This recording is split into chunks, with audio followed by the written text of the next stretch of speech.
State and local police in Ohio are investigating a violent traffic stop involving a K-9 unit earlier this month.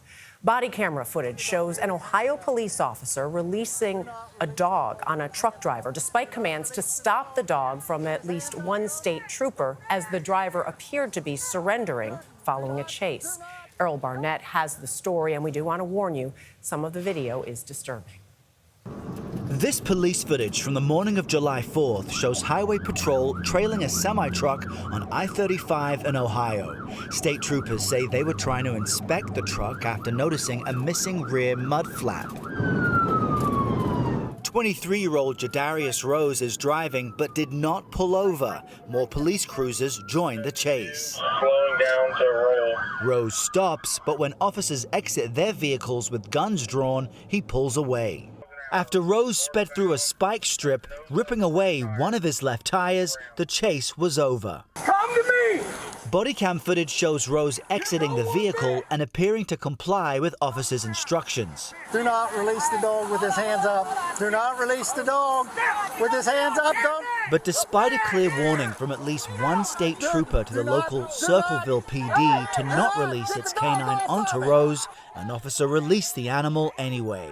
Get the dog off of him! The dog biting Rose for more than 30 seconds as he screams for officers to get it off him.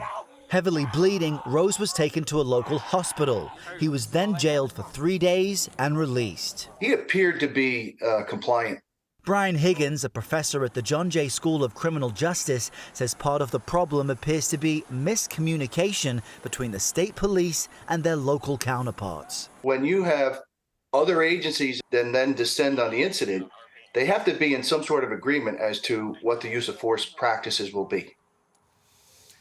Now, both the Highway State Patrol and the Circleville Police Department say an investigation is underway into exactly what unfolded there. But Circleville Police wouldn't respond to questions about whether the officer who released the K-9 onto Rose has been placed on leave. So still a lot of unanswered questions right now. And in one video that I saw that was even more extended, you could hear the state trooper later saying, "Couldn't you hear me yelling?" I mean, it's the question of who's in charge in that situation. And Professor Higgins tells CBS News typically it's the agency that initiates the traffic stop that is in charge until the suspect is apprehended.